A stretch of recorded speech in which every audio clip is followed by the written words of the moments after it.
So, we talked about p-n junctions and how diffusion takes place in semiconductor p-n junction, and we suppose this is your p-n junction that we represent in this fashion. This is p side, this is n side.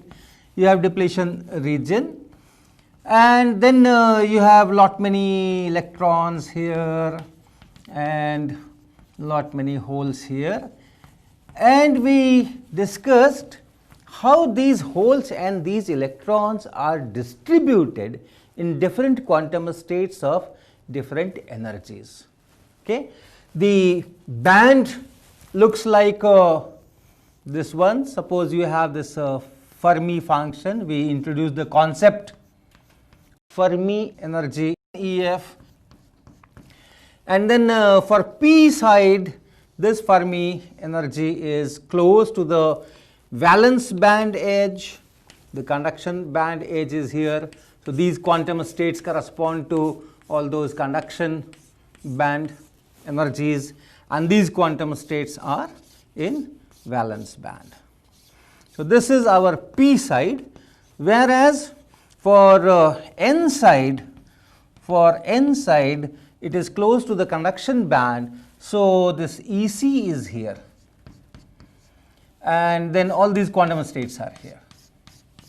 All these quantum states are here. These are conduction band, and EV, that valence band, will go somewhere here, and you will have this valence band quantum states. Then it bends and joins with this EC. This bends and joins with this EV, and so on. Now, how many electrons are here in these quantum states? How many are in these quantum states? How many are in these quantum states? And so on. So, for that, once again, you have to go to this Fermi energy. This Fermi energy that tells you have a Fermi function, this Fe, which is 1 over e power e minus Ef over kT and plus 1. So, this gives me the probability. This at E equal to Ef, the probability is half. So, if you are right here, there is no quantum state here, but if there is a quantum state here, the probability would be half.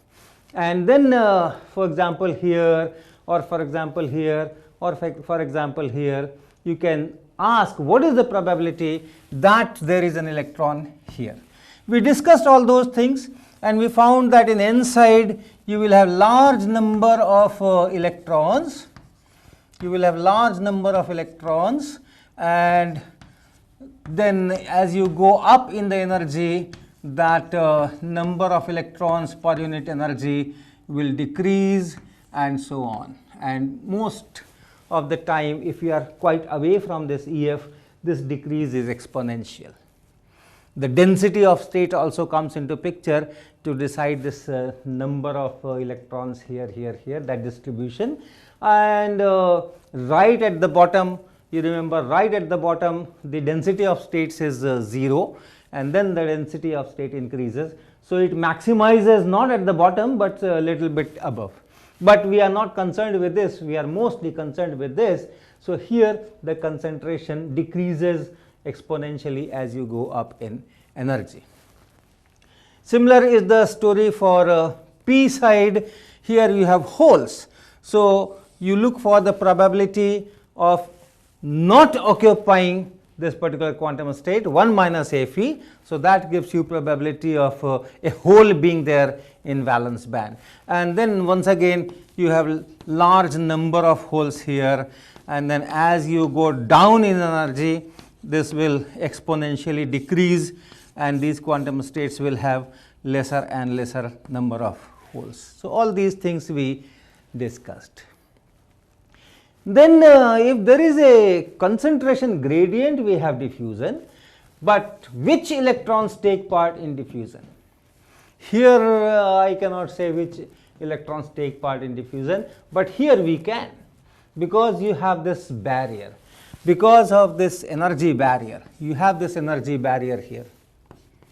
You have this much of energy barrier. And so these electrons cannot diffuse. If these electrons try to go from n side to p side, crossing this depletion region, there are no quantum states here. Only these electrons which are above this level, only these electrons which are in these quantum states, they will be able to reach here. At these energies, you have quantum state here on this side, and therefore they can only reach here. The more energetic one can reach here. Similarly is the case for these p side holes. If these holes, these majority carriers, if they want to go to n side, then these holes cannot go here. You don't have any quantum state. Only the holes which are here in these ones, only these can migrate here. Okay, only these electrons can migrate here. So these are the electrons and these are the holes. But such migration will take place because of the concentration gradients. The electrons will try to diffuse here, and then the one which are having sufficient energy, they will go, and therefore you will have a current. This is the current because of this electron diffusion. You can call it I diffusion because of electrons, and the direction will be opposite to the direction of electron movement. And here, because of this hole going this side, you again have a diffusion current. You can call it I diffusion because of this holes, and the direction is once again the same, and so you have I diffusion, which is equal to I diffusion because of electron plus I diffusion because of hole. So you have a current from p side to n side. In this diagram, you have a current in this direction, I diffusion. But then we have not connected this p-n junction to any circuit, no cell, no battery, nothing. It is just lying there on the table. So how can there be a current through this junction, through this system, without charges being accumulating at some places? This is all steady state that we are talking of, thermal equilibrium we are talking of. All this inbuilt potential difference and this energy difference and barriers, all after everything is settled. You cannot keep on sending this current without connecting any battery or something. So what is the other mechanism? We have talked of majority carriers. We have not talked of minority carriers. You also have minority carriers. And how those minority carrier comes? If you have electrons here, if you have holes here, from where they are coming? The majority carriers come because we have doped the system with impurities, and minority carrier comes because of the thermal energies. Because of the thermal energies, whole electron pairs are continuously created and continuously destroyed also. Recombination also takes place through some mechanism. So you have recombinations and you have thermal generation. Those things keep going in any part of this semiconductor material, and these minority carriers are essentially coming from that, and that process takes place throughout. So you have here also in the depletion region also EH pairs are created and also EH pairs are destroyed. But then you have electric field here. Okay, in this picture, the electric field is in direction n to p, because all these negative charges will accumulate here. You will have negative charges. Those ions, those impurity ions being exposed because the hole has migrated or it has recombined. So those ions are exposed. You have positive charges here. So you have electric field. So as soon as this EH pair is created, this electric field will exert force on this newly created electron here, and that electron will be pushed in this side and the holes will be pushed in this side.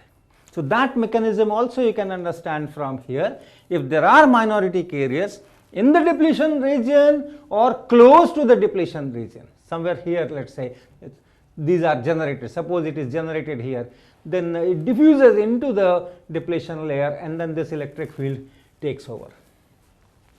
So if you think of those minority carriers, this is p side here, so lot of holes are here and some electrons are there, and where are they sitting? These electrons are sitting in the conduction band, right? These are the minority carriers.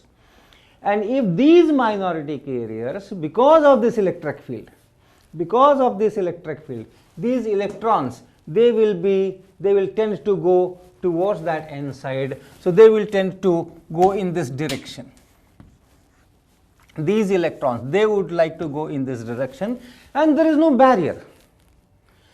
There is no barrier. They can very easily go. This electron can go, this electron can go, this electron can go, everything can go. And similar is the story for this n side. Here the electrons are in majority and holes are in minority, and these holes are here in the valence band.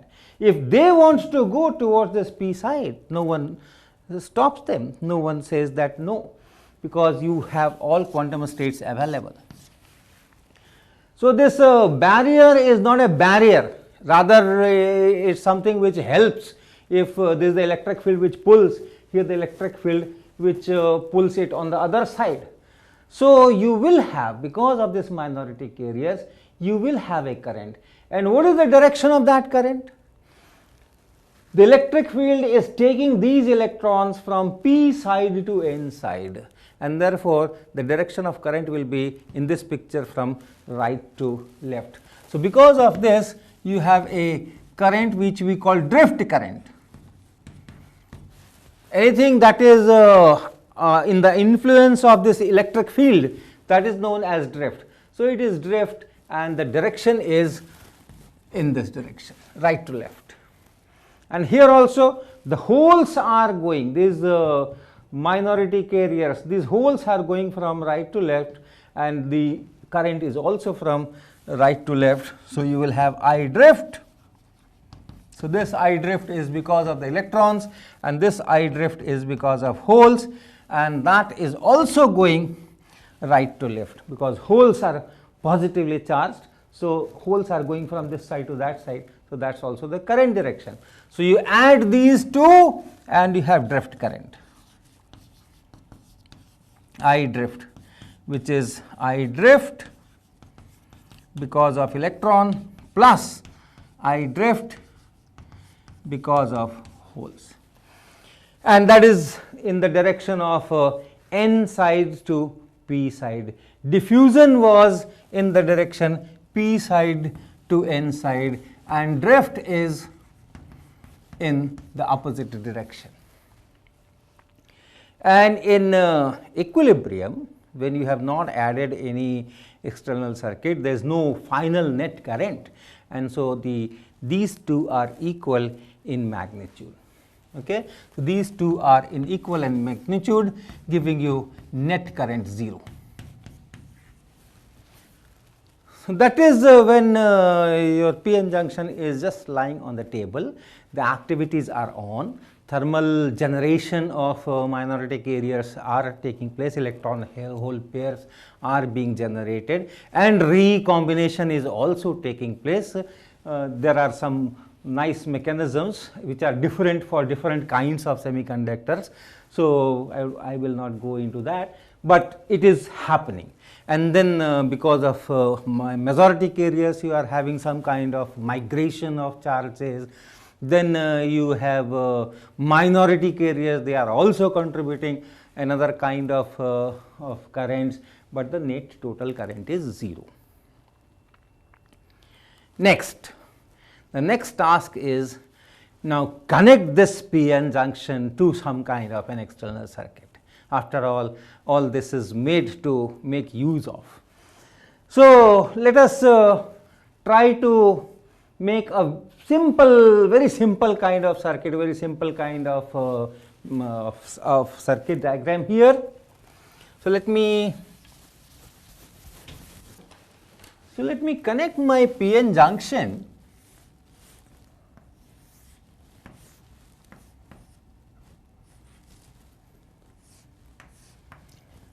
to, here is a metallic contact, remember. Now this is important, we are going to connect it to external world. So this is the metallic contact, and let us take a resistance and then a cell.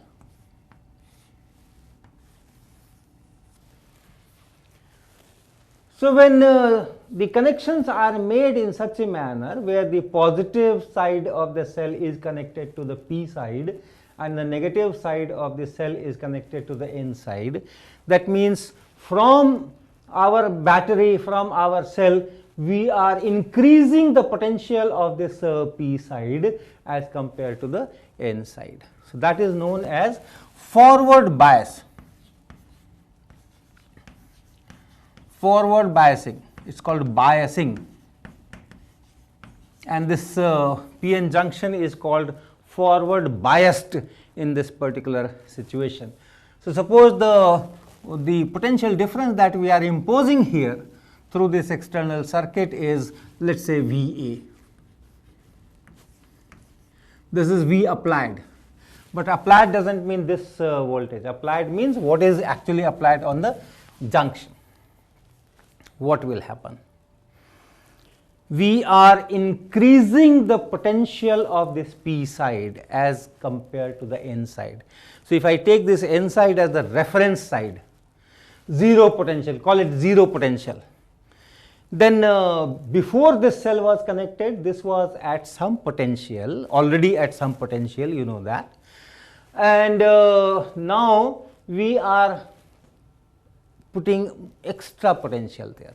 This VA is on top of that. That internal inbuilt potential difference is always there because of the electric field, because of these negative charges here, positive charges here. You have an electric field this way, and this electric field creates a potential difference. We have made all the calculations for that quadratic potential distribution.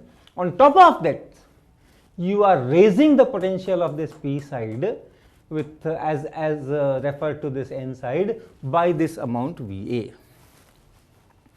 And raising the potential means lowering the energy, because U is minus EV. We are talking of electrons, these energies.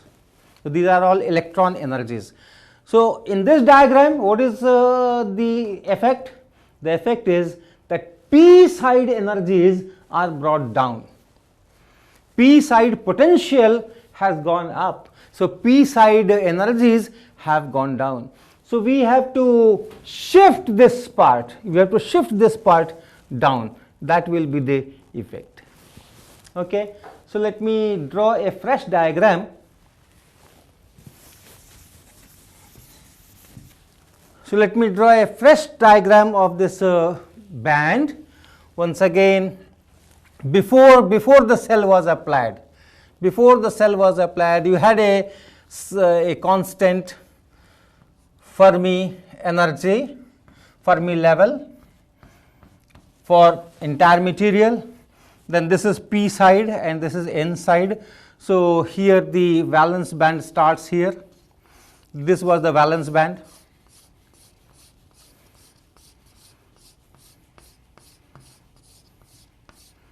The conduction band was here.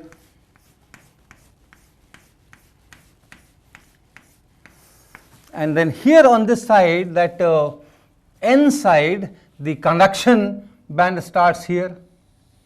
So let's say the conduction band is here. These are the conduction band energies.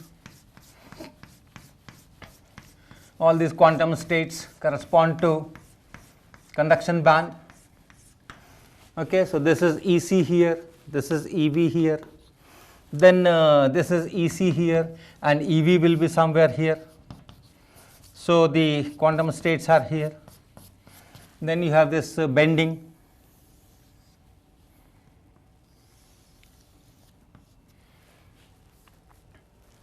Now what happens, all this energy had to come down.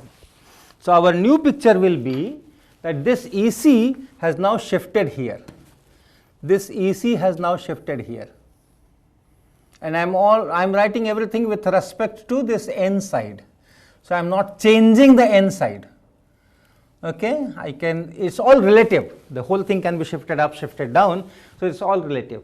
So by applying a voltage which is presumably small as compared to this, you have your new EC comes here, your new EV comes here, this EV comes here. And the Fermi level also comes down. Here is the Fermi level, new Fermi level for P side. Alright, so now you have two Fermi levels. For P side you have a shifted lower Fermi level, and for this N side you have different Fermi level. Here this is lower, this is higher. I told you that for one system you should have one Fermi level, but that was for equilibrium. Now we have disturbed that equilibrium by putting this cell, and constantly this cell will keep this potential difference fixed. So by doing this, by forcing this, we will be forcing some current to continuously flow, and therefore that static situation will not be there, and therefore you can have two Fermi levels on the two sides. So this is for N side and this is for P side. Now look at the majority carriers, diffusion of majority carriers. So start from here, N side. The majority carriers are electrons. So you have all those electrons. You have all those electrons here. These electrons are there. Large number of electrons. But as you go up, the number of electrons decreases, and that decrease is also this decrease is also exponential, okay, like that. So earlier which electrons were able to diffuse?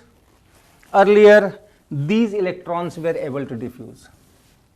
These electrons were able to diffuse, which were having energies more than this energy EC there. But now the EC is shifted here. Now you have quantum states which start from right from here. So now these electrons in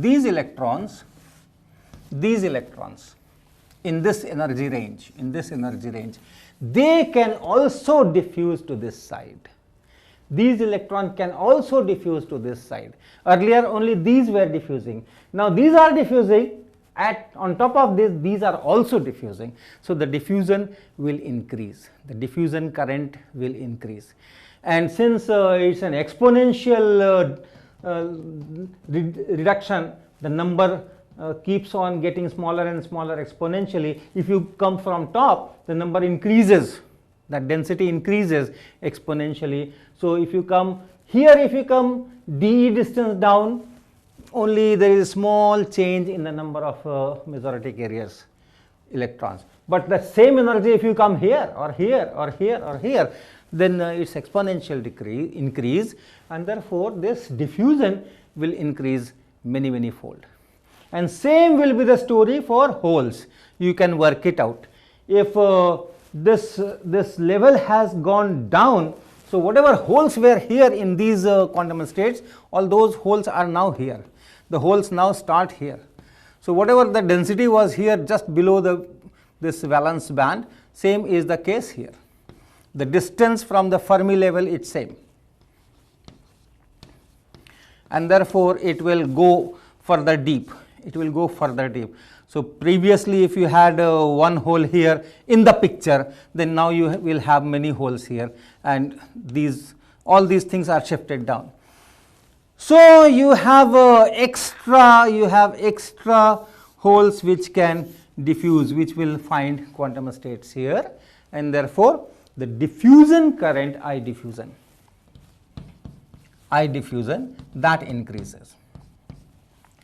So in the absence of cell, you had I diffusion equal to I drift. If you call it I naught, then now the diffusion current is I naught multiplied by some exponential factor, which is in fact like this, EV by KT. Diffusion has increased. This V is this V, VA.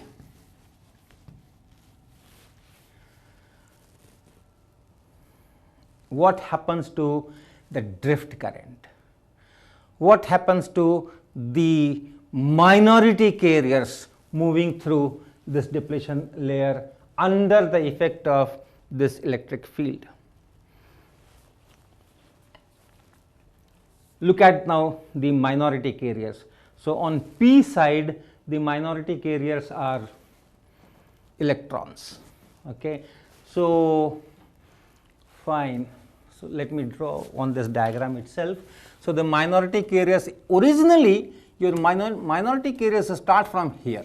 This was the bottom of the conduction band. So these were the minority carriers, and under the electric field they tried to move towards this n side, and successfully they could do that because you had quantum states all over. Now because of the shifting down, what will happen? These electrons now, they are not here, the quantum states are very much there, the quantum states are very much there, but the electrons start at the bottom of the conduction band, and that is here. So now those electrons are here. But doesn't matter. If the electric field pushes these electrons in this side, there is no problem. You have all over quantum states here, and therefore they can go in the same fashion. So for drift of minority carriers, this change in the potential barrier or energy barrier or shift in this band, etc., is not going to affect. Similar is the case for the minority carrier here on the n side. On the n side, the minority carriers are holes. So these are the holes here. If they want to come here, no problem whether EV is here or EV is here. These holes can always come to this side. So for small voltages, and generally the voltages on that is small, so it's not as large as this 1.12 EV or so. So generally if this is small, you are only concerned in this area, and here the hole will come independently whether you are here or you are here, EV is here or EV is here. So the message is the drift current is not going to change significantly because of this forward biasing. So what is the net current? The net current is I diffusion and minus I drift, which is I naught times e power EV by KT and minus I naught. So it's like I naught and common e power EV over KT and then minus 1. So this equation is called ideal diode equation. There are several assumptions taken to derive this equation, and that is why it is called ideal diode equation. There are resistances involved, depletion layer offers large resistance, then the carrier concentrations at the edges of the depletion layer, there are some assumptions about those things involved. All those things are there, but it does give you essentially the relation between current in forward bias and the applied voltage, as long as the applied voltage is less than, rather much less than, that built-in potential that is there in the junction. So we will talk more about this equation and how in actual diodes currents go. That will be in next lecture.